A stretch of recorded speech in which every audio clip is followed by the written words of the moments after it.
In the mid-4th century, the Salian Franks were not yet a nation of kings. They were desperate refugees and shanty dwellers clinging to the muddy banks of the Rhine. To stabilize the border, Emperor Julian designated these barbarian migrants as deditici. This legal status granted them land within the empire in exchange for military service. These refugees became strategic warriors tasked with guarding the extreme, frayed edges of a decaying Roman state. By the late 5th century, Roman infrastructure in the province of Gaul had disintegrated, the legions retreated, and the tax collectors vanished, leaving a massive power vacuum across Western Europe. To survive the collapse of the ancient world, the Franks had to move inward. They could no longer serve as peripheral mercenaries. They had to become the masters of the ruins. The final echo of Roman administrative authority in northern Gaul belonged to a commander named Syagrius. In the year 486 AD, Clovis defeated him in battle, effectively ending the Roman political presence in the region. Following the victory, Clovis's men looted a sacred silver vase from a church. Traditional Frankish custom required all plunder to be divided equally by lot, but Clovis attempted to claim the vase for himself. When a warrior protested by shattering the vessel with an axe, Clovis waited a full year before tracking the man down and executing him during a military inspection. The silver shards represented a definitive break in Frankish history. From this point forward, power was no longer a prize to be shared by a tribal council, but a permanent inheritance for a single bloodline. The execution over the Vase of Soissons severed the ancient bonds of tribal equality.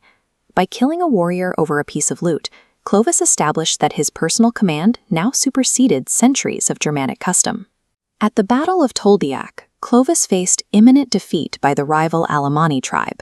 Failing to find support from his traditional gods, he pledged to convert to Christianity in exchange for a battlefield victory. Clovis won the battle and honored his vow. In 496 AD, he and 3,000 of his elite warriors were submerged in the baptismal waters at Reims. This physical act tied the Frankish military directly to the institutional power of the church. Rival Germanic tribes had adopted Arianism, a sect that put them at odds with the local population.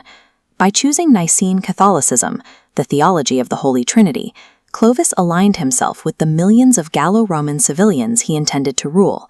This alignment provided Clovis with a direct link to the Gallo-Roman bishops who still managed the local cities. He utilized their influence to integrate the Frankish military into the surviving bureaucratic skeleton of the Roman state. To maintain order, Clovis codified the Lex Salica, or Salic law.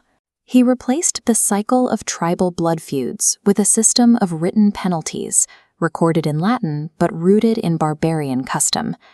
The Wehrgeld Code strictly priced lives. 1 gold solidus equaled 40 silver denarii. Fines blended pagan roots, like stealing a sacrificial pig, with Roman markers.